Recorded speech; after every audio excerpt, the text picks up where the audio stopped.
Bueno, senadora, es un gusto tenernos aquí con usted. Es un espacio muy importante para nosotros como estudiantes. Queremos primero iniciar como preguntándole sobre su trayectoria y temas de mujeres, ya que usted también hace parte de una comisión de mujeres. La primera pregunta que le tenemos para hoy es, como mujer en política, ¿qué cambios ha visto para que más mujeres y las voces de las mujeres se integren a este recinto? ¿Qué voces, qué se ha logrado? Se ha logrado, bueno, hace 20 años con la ley de cuotas que obligaba un 30% a la participación, no solo en las ramas del poder público, sino también como una importancia que los partidos políticos permitieran que las mujeres tuvieran un espacio dentro del otorgamiento de los avalos y un espacio que no fuera simplemente para rellenar, o como lo dicen, de relleno y poder cumplir con un porcentaje, sino que en verdad se diera todo el acompañamiento para que ellas, para que nosotras podamos participar. En estos últimos años ha habido, yo creo que un incremento también en las oportunidades que las mujeres podamos estar en estos escenarios de toma de decisiones, en los escenarios de decisión, en las otras ramas del poder. Y eso también ha cambiado un poco ya también la misma mirada que de la sociedad se tiene sobre la importancia que las mujeres ocupen estos espacios. Desde que yo estaba en la universidad siempre estuve muy inquieta con la ley de cuotas, que en aquel momento era lo único que existía como referencia, hoy ya es transversal, la necesidad de garantizar esa equidad de género y la participación de la mujer. Y lo que siempre luchaba en ese momento es que decían que las mujeres cuando tenemos el cabello largo tenemos ideas cortas. Entonces más o menos era como el querer minimizar que como somos mujeres no tenemos la capacidad de tomar decisiones, de tener posiciones y posturas coherentes y también ayudar a construir buenos escenarios y buenas políticas públicas en favor de las comunidades. Bueno, siguiendo con esa línea, digamos, y frente a su experiencia también, digamos, como en el tema de las mujeres, nos gustaría saber, digamos, pues, frente a su experiencia en proyectos que ha participado las mujeres, qué medidas o qué estrategias considera claves para garantizar la implementación efectiva de políticas o leyes sobre igualdad para las mujeres. La primera, formar, porque la formación genera claridad y concientización o concienciación en las mujeres, porque muchas veces se piensa, y lo veo con los partidos políticos, porque yo soy la primera mujer que soy senadora de mi partido, soy la primera mujer que soy congresista dentro de mi partido, y es entender que las mujeres tenemos la capacidad de construir decisiones y acompañar la construcción de decisiones. Entonces, formar y generar esa conciencia es punto uno. Punto dos, también darle la oportunidad de participar. Si no hay escenario donde la mujer pueda participar, difícilmente la voz de la mujer se escucha y también acompaña a construir soluciones y decisiones.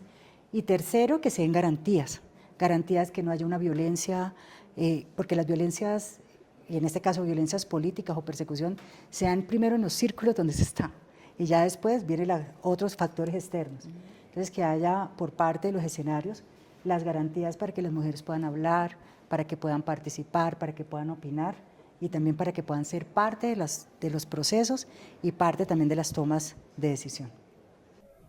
Muchas gracias. Ahora queremos hacerle preguntas sobre el tema religioso, ya que también tiene una amplia trayectoria y ha aportado mucho al país.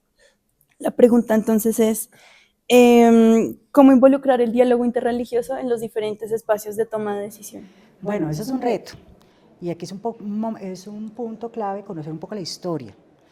Colombia, a partir de la Constitución del 91, empezó a consolidar una igualdad, entre comillas, religiosa entre las diferentes iglesias y confesiones que están en el país.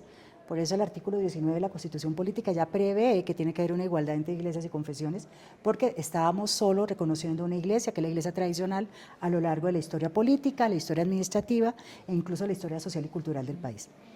Esa apertura que se da en la Constitución del 91 permitió que las minorías religiosas pudieran también ser parte de los procesos de participación. Y uno de los retos, y yo he tenido, en el gobierno nacional he tenido varios retos y tuve casi toda una década anterior, los retos de lograr generar tranquilidad entre las diferentes expresiones religiosas o líderes de las religiones para poderse sentar juntos y no tener una confrontación entre ellos. Y el diálogo interreligioso fue un conducto, una vía que fue exitosa y estratégica. Y este diálogo ya lo venían haciendo desde la línea académica varias universidades, como el Rosario, la estaba haciendo con el CETRE, con el Centro de Estudios de Religiones y demás, y otras universidades, hay más o menos 22 universidades, tanto confesionales, privadas y públicas, que el tema, ellos lo llaman análisis del hecho religioso, han permitido también colocar sobre la mesa, desde el punto de vista académico, la distinta mirada de las posturas religiosas, y eso permitió también como un acercamiento, porque al igual que en varios otros escenarios, la manera de romper el hielo es que se conozcan. Y hay mucha, entre los mismos líderes religiosos de las distintas confesiones e iglesias, hay mucha prevención en lo que tú piensas y yo pienso, lo que tú crees y yo creo, y también hay como una prevención de tipo teológico o muchas veces ideológico, que hace que ni siquiera vean que pueden trabajar cooperando conjuntamente en pos del bien común. En Colombia hay una ley estatutaria que es la ley 133 del 94, que es la que reglamenta este artículo 19 de la Constitución Política, y esta ley prevé específicamente la cooperación de las ramas del poder público, pero también cómo las comunidades e iglesias empiezan también a ser unos cooperantes estratégicos para aportar el bien común. El diálogo interreligioso entonces se convierte en un punto de cohesión de todas las comunidades, que lleva también a que piensen estrategias comunes. Y lo vivimos últimamente, bueno, el ejemplo más reciente que hemos tenido es con la pandemia. En la pandemia, el presidente de la época permitió a los líderes de las comunidades religiosas poder salir a dar un acompañamiento socioemocional, espiritual, incluso alimentario, a todos los que estábamos confinados. Pero también permitió que las distintas comunidades e iglesias se unieran. Y yo tuve casos como en norte de Santander, porque se vivía el tema en Cúcuta con la frontera cerrada, en Venezuela con esa migración ilegal, que también llevaba un cinturón de miseria distinto a la problemática per se de los ciudadanos del territorio. Y las distintas iglesias, la católica, las judías, las musulmanas, las evangélicas, o sea, todas se unieron para tener provisión de medicina, provisión de alimentos, provisión de ropa y demás.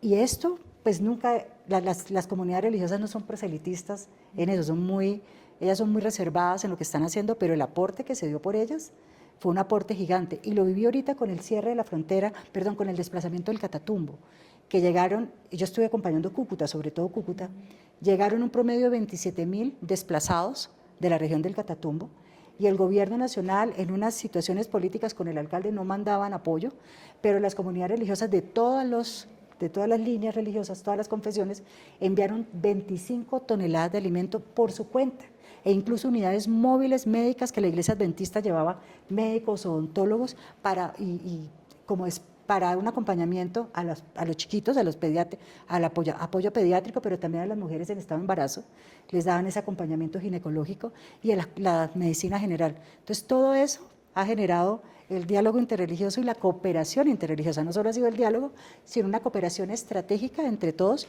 para buscar soluciones. En este caso, cuando hablo del bien común, son soluciones, llamémoslo coyunturales. En este caso, desplazamiento, el caso también de la niñez, caso de los presos o privados de la libertad. Entonces, ellos vienen trabajando y yo creo que es un punto que ya ha sido, yo, por lo menos en mi caso, yo soy una de las promotoras que ese diálogo siga y que se den garantías por parte, en este caso, del Gobierno Nacional, de que las instancias que deben promover este tipo de políticas y acciones, pues faciliten la participación de todas las iglesias y confesiones. Senadora, con respecto a esta experiencia que usted ha tenido bastante fuerte, ¿cómo considera que la religión puede contribuir más o relacionarse más con la reducción de brechas de género y cómo ser más transversal con respecto? No, eso es un desafío porque también las comunidades religiosas todas tienen una preponderancia de participación masculina en su liderazgo. Y yo soy mujer y yo sigo como las que he roto también esos estereotipos dentro de las comunidades. Yo he podido tener un impacto, una incidencia con ellas, es por mi profesión. Si yo hubiera sido tal vez desde mi punto de vista teológico o ministerial o religioso participado, no sé cómo hubiera sido el tema.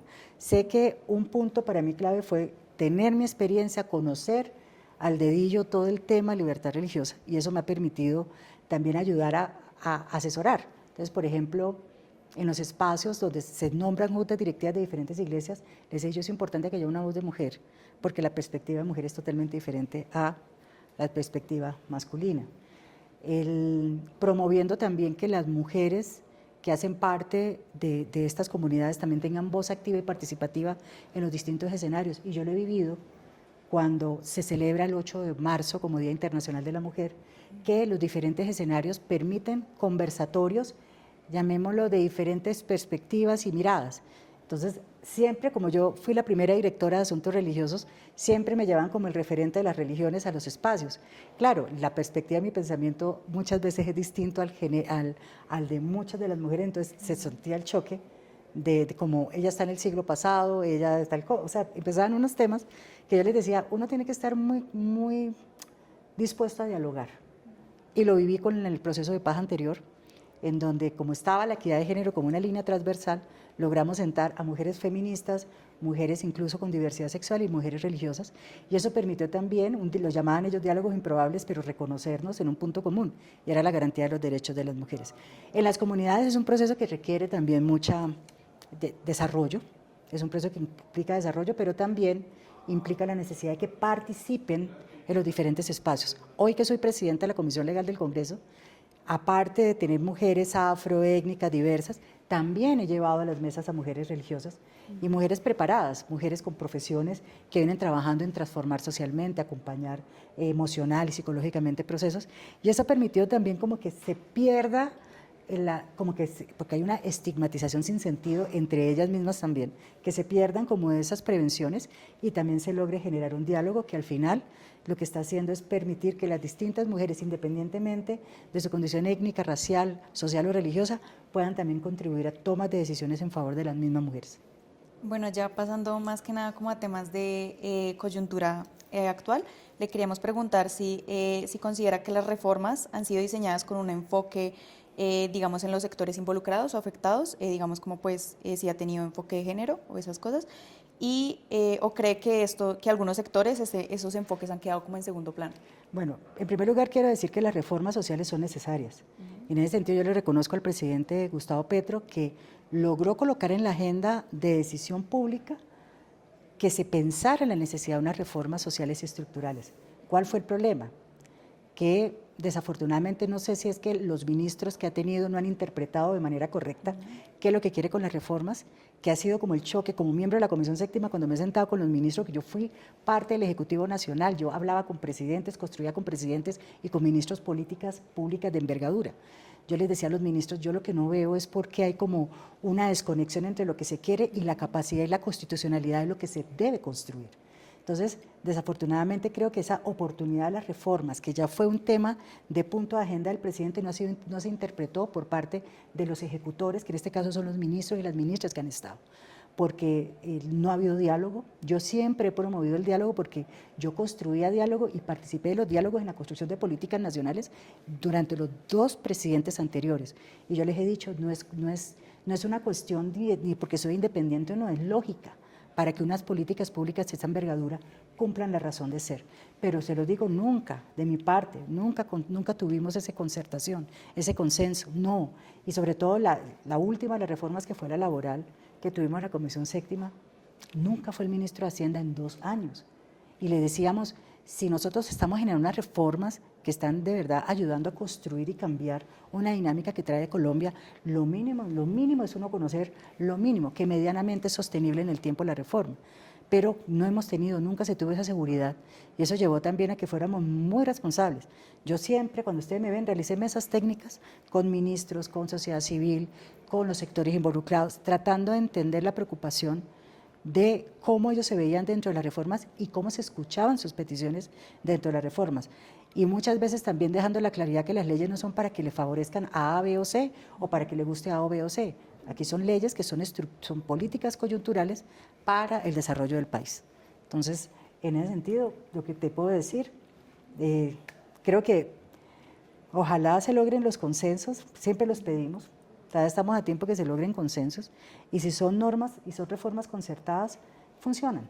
De lo contrario, pues son discursos muy bonitos, pero que al final son inejecutables. Entonces, creo que mi responsabilidad como legisladora es que lo que nosotros estemos acompañando, pues sea una realidad pero palpable, no siempre una realidad política, porque ni siquiera me interesa parte de que sea antes una realidad política, ni salir en los micrófonos a decir sí o no, no. Yo soy consciente que hay que aprovechar las oportunidades y coyunturas para que logremos en el país política, porque son políticas de envergadura lo que se están haciendo con las reformas, políticas públicas ejecutables en Colombia. Y pues ya la última pregunta respecto a eso es, ¿cómo ven el panorama electoral que se viene para 2026, estas reformas que ha propuesto el gobierno? ¿Cómo las veo? Pues todavía estamos estudiándolas. O sea, en este momento la única reforma que fue definitivamente aprobada por el Congreso es la reforma pensional. Estamos en la espera de la revisión de constitucionalidad por parte de la Corte. Sí me ha preocupado que toda una envergadura que implicó esa reforma todavía no tenga el gobierno la capacidad. Hasta el momento lo que se ha visto es que los decretos son muy bonitos, pero son inejecutables, son muy, no sé, como ideales, pero no prácticos, no considerados en la práctica viables. Entonces, esperemos que pasen con las demás reformas, desde que hayan consensos, tengan la seguridad que tendrán que salir avante, tendrán que salir adelante. Y que sea parte de la estrategia electoral, no sé. Yo creo que también con todo lo que está pasando en el país, ya ni siquiera la gente está a favor o en contra de la reforma, ya la gente quiere es tranquilidad, ya la gente quiere que se baje un poco lo que estamos viendo y lo que ha pasado últimamente aún más, porque hay que tener tranquilidad, hay que poder también vivir en democracia, en una democracia sin temor, y hay que también representar cada una de las voces y las posiciones divergentes que se respeten y que puedan también continuar en la construcción de los ideales, porque al final son ideales los que se están discutiendo, pero necesitamos que sí se respeten las instituciones, se respete la autonomía, el equilibrio de poderes, los frenos y contrapesos que también permiten equilibrios en los estados y también la voz de la diferencia, ¿no? Que esté garantizada la voz de la diferencia. Bueno, ya devolviéndonos un poquito al tema de género, digamos en su trayectoria, ¿en qué considera que ha logrado afianzar los derechos y avances para la mujer? Y digamos como qué proyectos cree que hacen falta para lograr una mayor igualdad para las mujeres. Bueno, yo tuve aquí el reto como presidenta de la mujer de sacar adelante la actualización de la ley 731, que es la ley de mujer rural, campesina y de la pesca. Y te digo que tuve un papel fundamental porque cuando llega la ley, yo pedí ser coordinadora dentro de la Comisión Séptima, donde sacamos adelante, involucré a todas las mujeres y sacamos en consenso adelante este proyecto. Después en las discusiones involucrando, como siempre han estado, las redes de organizaciones de campesinas de la pesca y rurales, también involucrándolas a ellas para que también se sintieran parte, porque mis mujeres son muy activistas, pero al final como que piensan que todo es gritando y los temas no se logran gritando, se logran aprovechando las oportunidades. Entonces yo aproveché aquí la plenaria mujer, que es una plenaria en la cual yo iba a ser la presidenta que iba a dirigir ese día el pleno del Senado, para colocar en el punto 1 del día la ley de mujer rural y se aprobara. Pues yo lo pensé que se aprobara de manera unánime, no, tuvimos 90 proposiciones ese día, pero logramos ese mismo día en una hora, mientras discutíamos los demás proyectos, el consenso entre todos los partidos políticos y lograr que tuviéramos esa ley, que creo que es uno de los hitos que tenemos para mostrar como Comisión Legal de la Mujer que logramos sacar adelante. Otro hito que pude intervenir como presidenta de la mujer fue lograr que el matrimonio infantil fuera abolido. Y en eso pasaba lo mismo, era un tema que si bien desde la Comisión Legal consideramos importante, quedaba siempre en el punto 15, 16, 17, y me tocó en esas peleas como presidenta de la mujer dejarlo priorizado. Y ya eso permitió también el consenso de todos y logramos que se aprobara este proyecto de la prohibición del matrimonio infantil. ¿Qué otro me pidieron? Esos son como los que tuvimos allí peleando mucho. ¿Qué nos queda? Y fue también parte de mi ejercicio como presidenta. Yo hice un ejercicio de buscar el departamento, cada partido tiene su departamento o su consejería frente a los derechos de equidad de la mujer o equidad de género. Logré sentarlas acá a todas y a todos, porque había unos hombres que dirigían esas líneas, y decirles, bueno, estamos aquí en un problema. Tenemos 193 leyes que tocan tema de la mujer aquí en el Congreso de la República, entre comisiones de Senado y Cámara y plenaria. Pues de las 193 no va a salir ninguna. Entonces, el diálogo que tuvimos entre todos era, entiendo las banderas políticas porque hay unas banderas más hacia el feminismo, otras más al tradicional. Hay muchos intereses que son dinámicas políticas. Les decía, independientemente de eso, si nosotros no logramos tener unos hitos puntuales en donde todos converjamos, va a ser muy difícil que avance una garantía de derechos. Entonces, por lo menos de esas reuniones sirvió unirnos todos en la ley de la mujer rural, unirnos todos en el matrimonio, porque incluso la prohibición del matrimonio infantil, a pesar de que se venía impulsando, no era prioridad en ninguna de las plenarias. Entonces eso también permitió subirlo de nivel.